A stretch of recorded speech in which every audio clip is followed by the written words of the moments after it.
Day. And then secondly, I'll read a sestina. It's called On New Year's Eve. And the reason I'm reading it is because we're approaching the end of a school year. Being a school teacher, not the worst poem to think of. On New Year's Eve. She says that she is sorry. It is New Year's Eve. A woman is uttering in a low but audible voice that each iced coffee has been incorrectly mixed.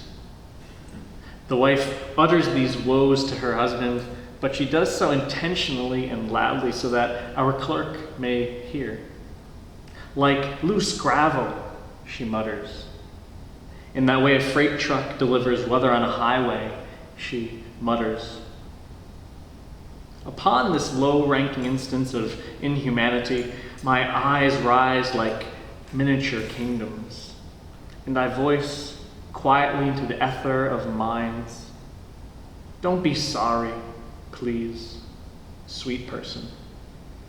We here today are as well fed as the grasping fingers of yesterday were.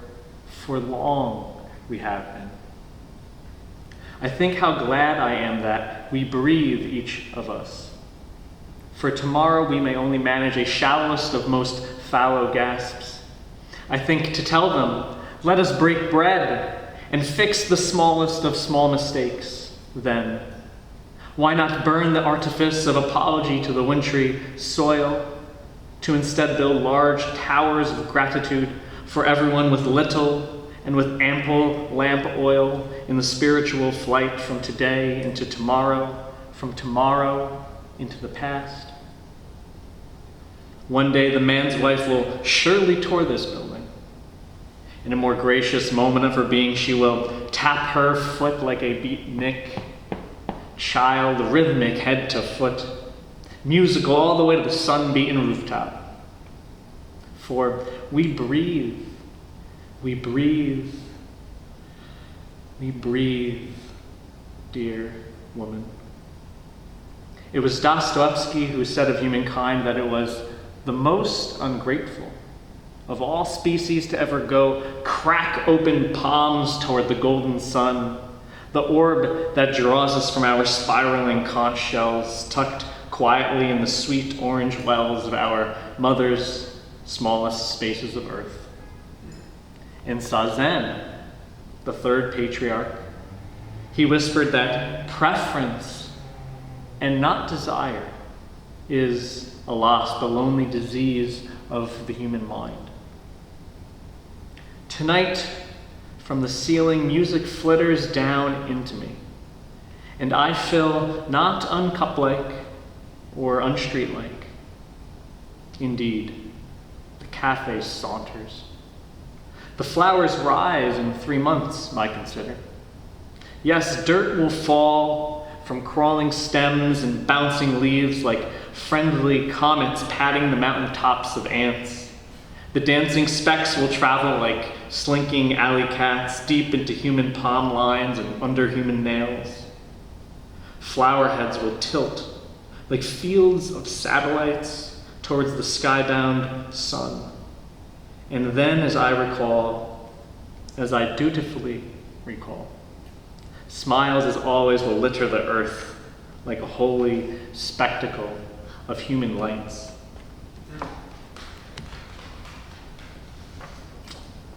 This is a sestina. It actually is built from I think it's a 6-line poem in this book that I wrote, which I helped to organize the table of contents. So each line was a title in the table of contents, and it eventually became this poem, which is a sestina called Let Us Go Now, which is a reference to, Let Us Go Now is a reference to, what's that fellow's name? T.S. Eliot. What's that fellow's name? Let us go now.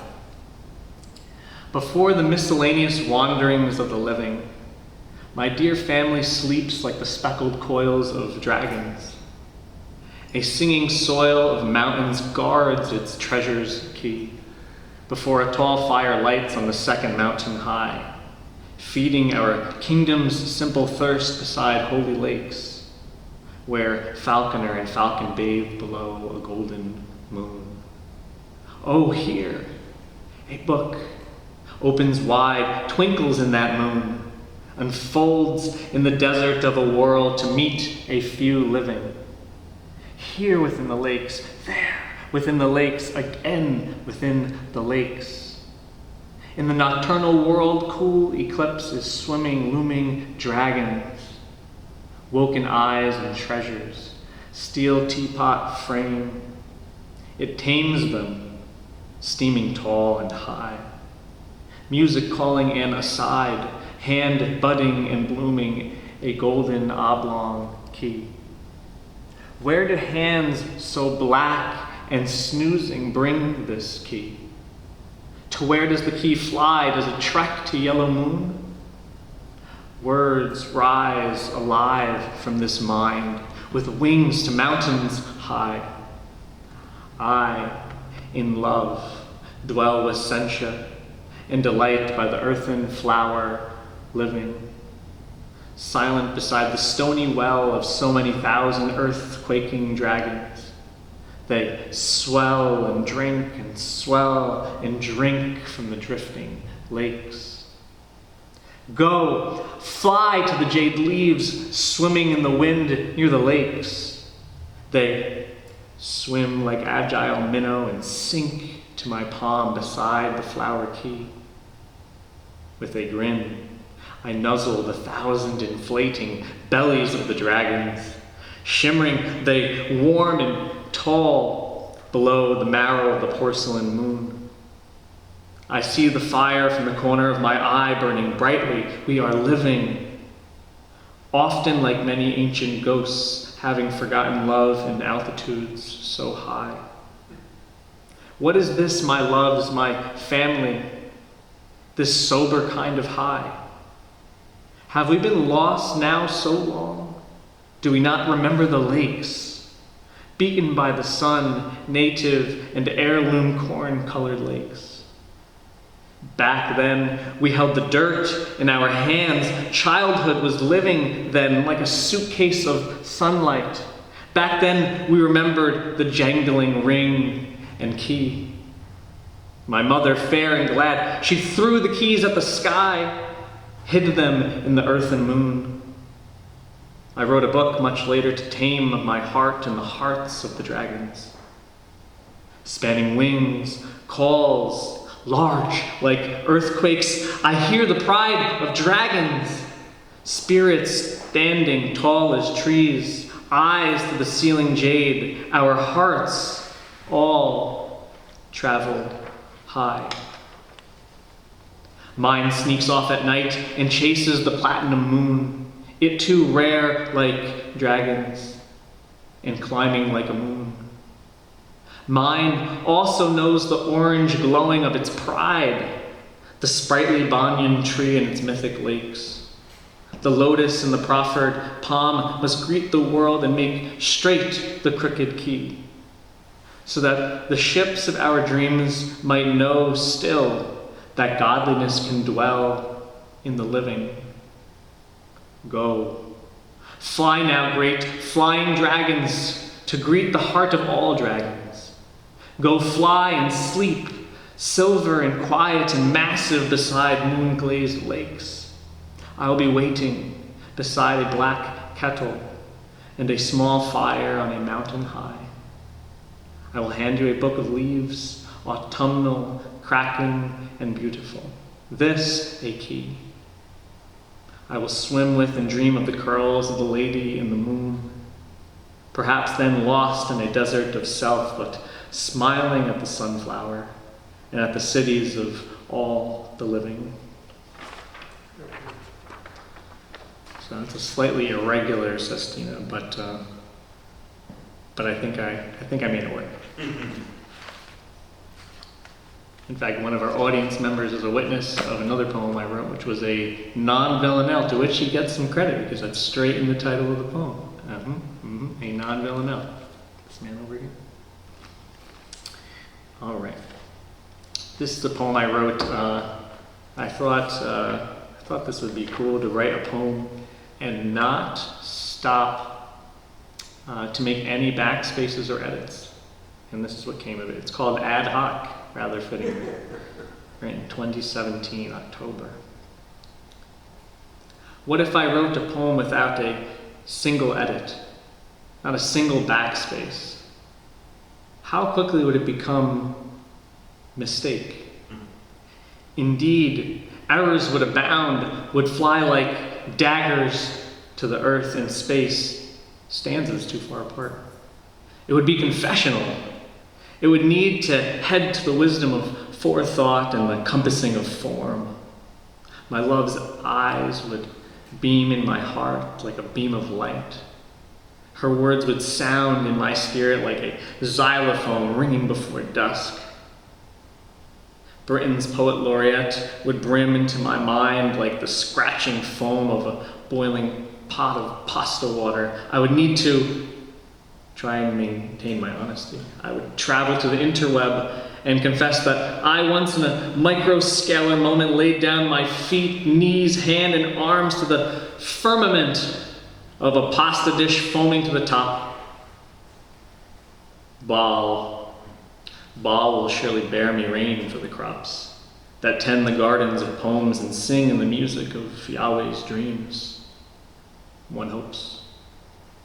My greed overcame my instinct for truth, but that speaks little to the truth that points my human feelings at the sky. Indeed, pine for the lie before you can voice the truth and learn that our dreams defer because our hearts are larger than the boats that sail the world. What does that mean?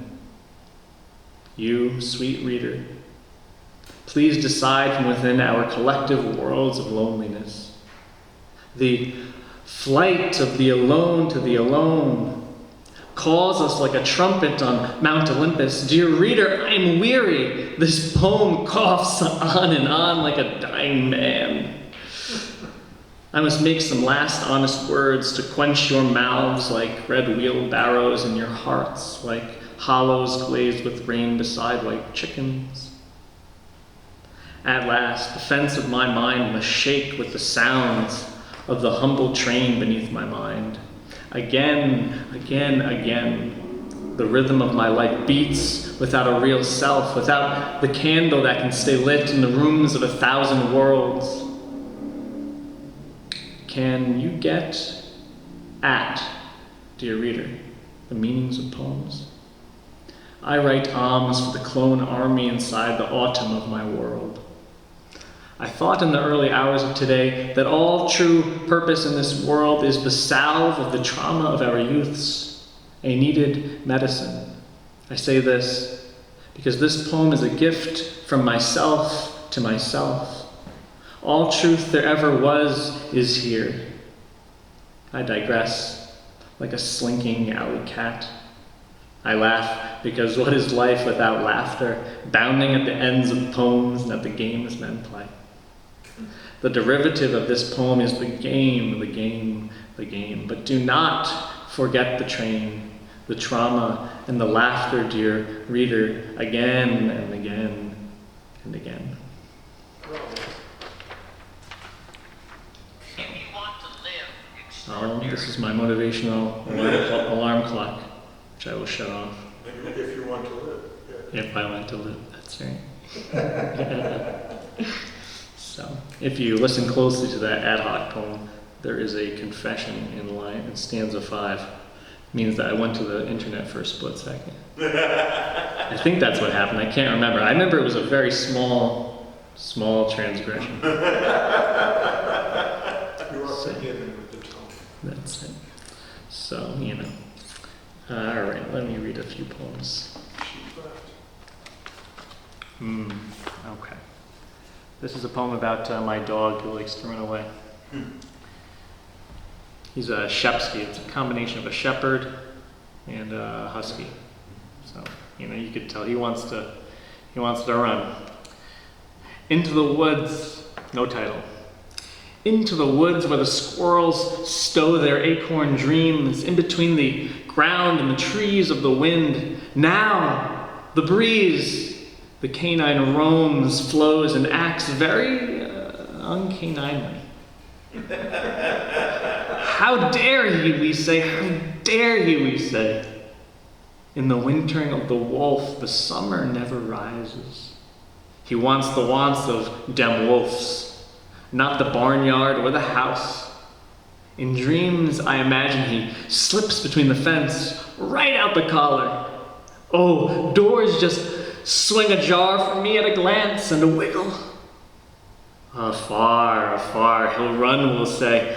Oh, a car will run him flat. But the fox-like wolf, he'll play at us, yes. For trucks are what he's wished for, just to dirty himself in the bramble and the brush, to go and best the wardens and our dust.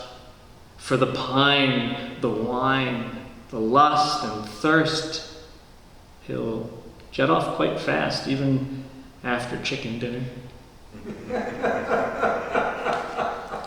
So, that same canine wolf is in this poem.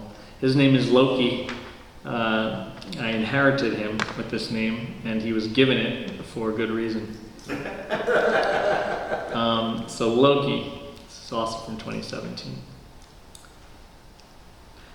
Today I saw the god of mischief hanging Indra's net between the trees. My friend, the wonderful wolf who drifts in and out of my world like a moon these days. As he sniffs the borders of the grass, he shimmers like a fish's wiggly tail near a boat in the shallows of a sun-beaten body of water. Reflects an elfish-like glow in the midst of a dimly lit forest. I think for a moment how the light of the world must drift into one's life like a quivering wind, like an ethereal ghost. How it must call like a fire on a mountaintop calls to an army, like a king calls out to the earth. The trees bend down to rustle the child Gautama's hair, it is said. Do you believe this happened, dear reader? Tell me. I believe it. I believe living magic will drift into our lives like the bodies of gods drift onto the shores of the earth. I believe the light of the world is not found in our deductions, therefore. It is not felt with the hands of our beliefs or the fossilized figures in the swimming twilight of the dusk. It arrives like a soft footprint in the grass. The meadow of our self is no meadow at all. The body of our self is a figure that emerges from the swamp and retreats from the surface of the truth. Or is that mere poetry, the kind that Socrates guards us from? Alas, there is no meadow or swamp, because there are no objects in the world. There is no possibility for a self, never has been. The glow of a light is only had in time, I hope you see. Time means the end of all objects. The butterfly's wings do not flap and move the wind. The wind does not flap and move the wing. The mind, the wing, the wind, the world move together. Bravo. Bravo. This short poem, it's called Memory. Memory. The root is memory, the soil, earth. We are like the flames of the hearth, memories upon the charcoal ivory, ghosts walking awake past the turning soil like the fingers of a rake, ghosts walking past awake upon the turning soil like the chortles of a lake. This is one version of a poem about my small brother and about a lake and a few other things. The child of the leaves. The leaves shake like 1,000 snow globes in the hands of chiming children. Here an eagle perches on a branch and drinks the lake through his shrill nostrils, with a rising beak focused upon a world beyond my own. The gravity that bends the stars bends the orbit of my experience like a beam of light.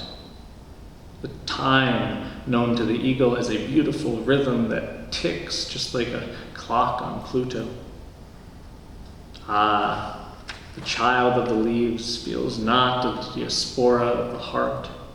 Instead, the child sings like the metal tubes which chant outside the door like a candle speaking outward to the wind.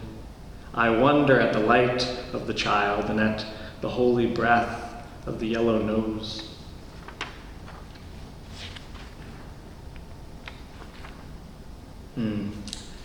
This is called Before Starting Work. I think anyone can relate to this, even if you don't understand it. Before starting work. Sneakers crossed, spirit high like a mountain tempest deeply into black water. Night steps upon trees, bent, sleeping in earthly cafe. Stalks of clavicle like stooping blade of grass. Remain erect, low light hobbling on a timber plain. Yellow astral smoke in heavenly Jupiter. There falling, a single water droplet. I believe I was describing something in a cafe, but it's too much to remember the meaning of your own poem when you're reading it out loud. This is called What Is Ailing You? Not always, there's always exceptions, but Is that part of the same title? that's right, this is still the poem. This sentence is still... This is called What Is Ailing You? This is probably the only funny poem I've ever written, although I'm rather hilarious in my private life. So I hear from... No, I don't know. No one really tells me that. I tell myself that every day, though, for sure. All right, what is ailing you? All right. What is ailing? Oh, no. What is ailing you? What ails me today? I feel a pang in my belly.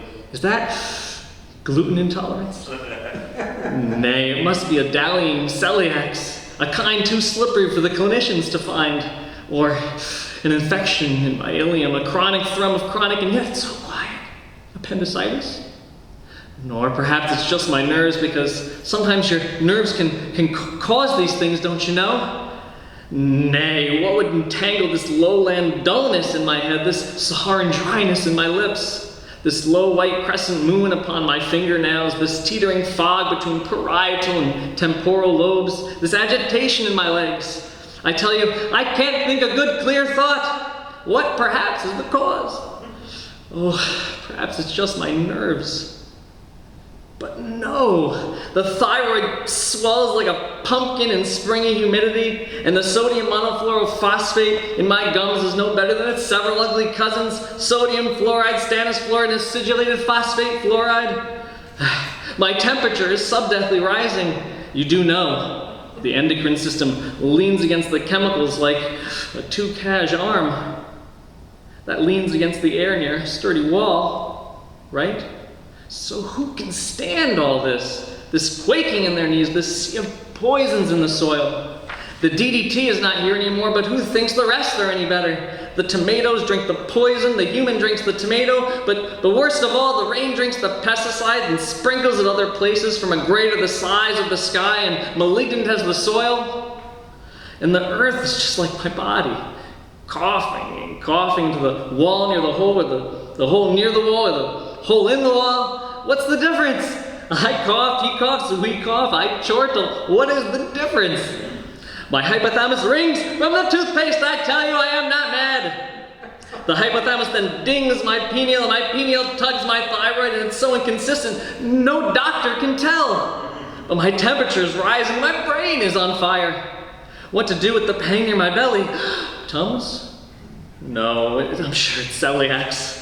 But no doctor can tell, because the roads are all tangled up like some gangly ball of yarn, and the cat's been out to play near the farmlands, and the dogs have been put out on account of a corn-based dog food cancer, and the medical professionals have been put out on account of circumstances, and now it's all so depressing. If I can't quick find those Tums, or at least a fluoride-free toothpaste. Oh, but then what about the water? Oh, perhaps it's just my nerves.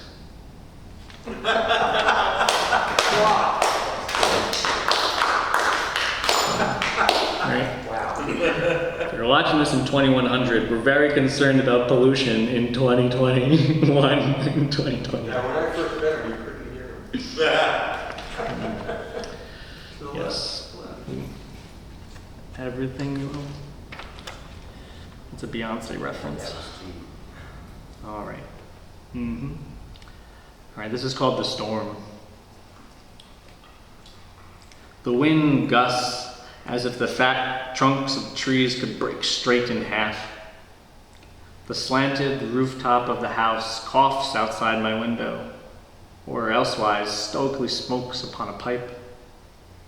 The snow runs orthogonal to the trees. The winds are wild, like ethereal roaming axes and imperial feuding families, spiraling off into conversations with trees, without enough honor for the truth, which calls from the tentacles of the soil like a saccharine lover or like a crooning beast. Up at the moon, upon any season or light, a dog will whistle to the woods and the houses, even when it fears that the property owner will not have it. The truth is, the dog is not willing to live a life that is quiet like a decommissioned furnace, or is shut off like the porch of a tired old man at the minute prior to each and every dusk. The dog will have the moon at any cost. Myself, a disciple of the truth, will have the light of the truth sing its beatitudes to the storm, the gust, the beast, the property owner, the rooftop tune, and above all else, the rising empire at dusk.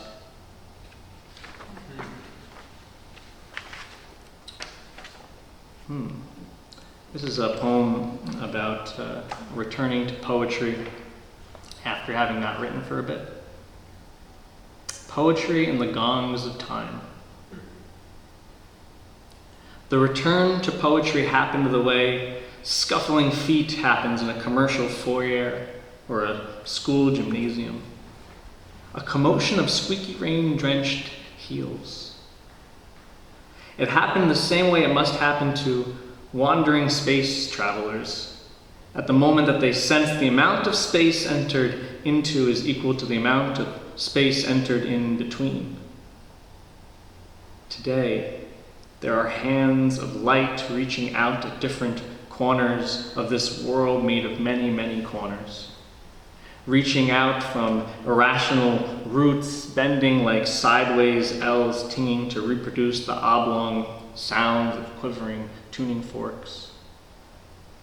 If one remembers each hour of his or her life well, one perceives human hands comprised of enough historical voices that one could hardly count the syllables of kindnesses.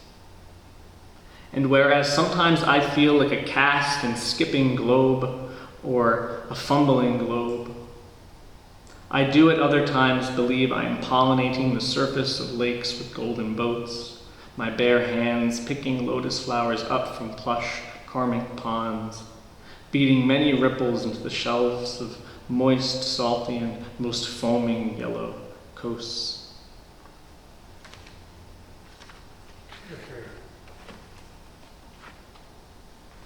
This poem is called If I May.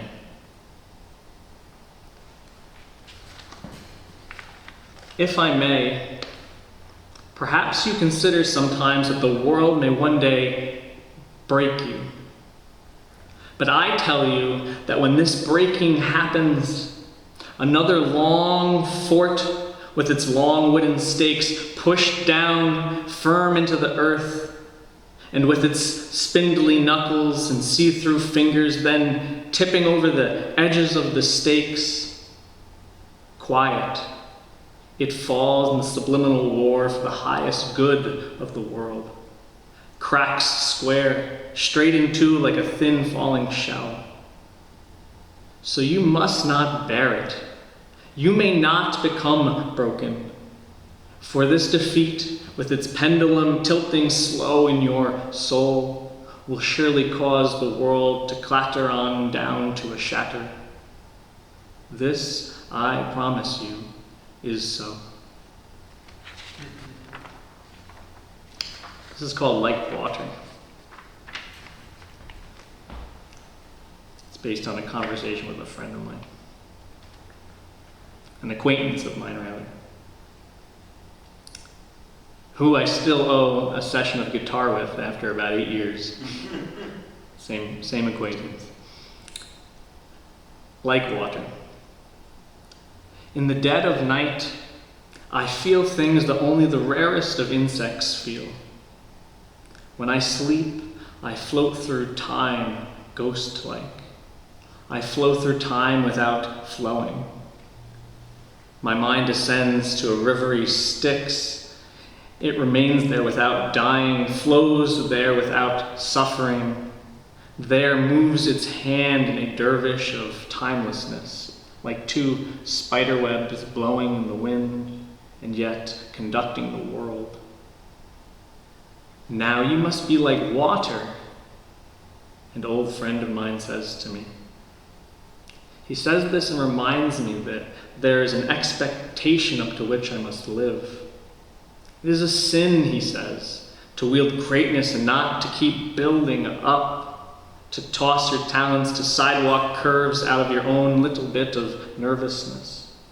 A sin to possess the blues but not jive like a baby bird cooing and songing. He tells me I am like notes of music that do what other notes do not do. Sounding sounds that other sounding things just cannot sound. Bending in oblong places that other bendings tend not to bend in.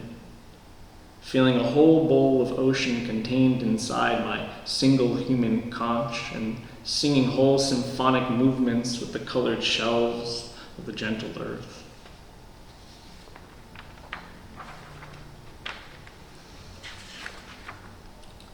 This is called Caffeine. So it's dedicated to Robert Melby. For sure. Caffeine for Robert Melby.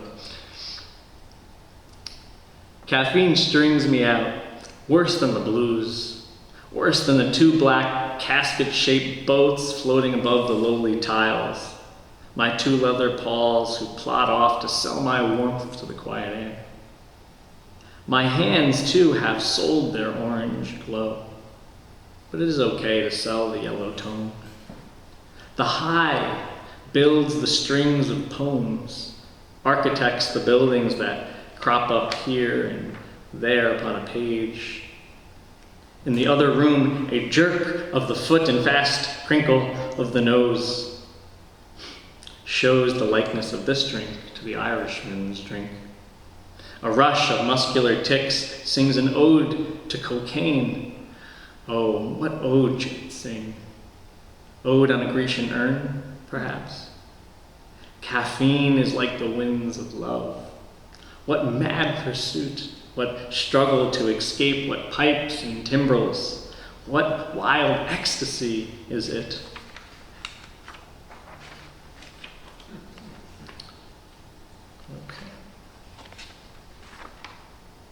Okay. Not reading that. Okay. I'll read one more poem. We'll call it a day, I suppose, right? That's a good timing. One more poem for myself and everyone else. Let's see. That's a long poem. I like this poem. Short book. This is, yet again, this is the book, the only book which I have written. The Rattlers and Other Poems by Michael Timothy Rose. This is called The Rolling Pin. Oh, this is a good one. It's been a long week, and I think of the rolling pin again. flattening my working corpse like a velvet flower head pressed down in between the pages of a book. I feel less longing than usual. Time enters me, but feels less like a bandit than it usually feels. I long, but the longing is sweet like yellow tea. A welcomed visitor. Already, I miss my brother whose wonderful wanderer's feet are taking him to China tomorrow. He searches for his own yellow tea, his green China tea. He is a young freight ship of voyagers balancing on the ocean, like a tightrope walker, like a breadcrumb or a canoe. He is in search of his India, the newer continent of his growing self, or perhaps the very same self. Who knows? He is special like that. I will miss my brother from this moment until tomorrow, and for that matter, and while we are on the subject, until I die. Ah, the rolling pin rolls. These words indeed are the best part of me, squeezed out of me like a papyrus juice, sweet reeds, jaw-bent lines of scriptural pulp. I head to my church tonight, mass of choice words and humanity, in which I might receive holy water and reconstitute myself. There, in the water and breath of God's literary disciples, I quiet myself and rest in the warm sepulchres of God like a Gaelic voice settling into the pews of a boundless and infinite nothing. I sleep with those fellow clouds that go wandering high over vales and hills. I pray with the poets and friends of the wide, wide world.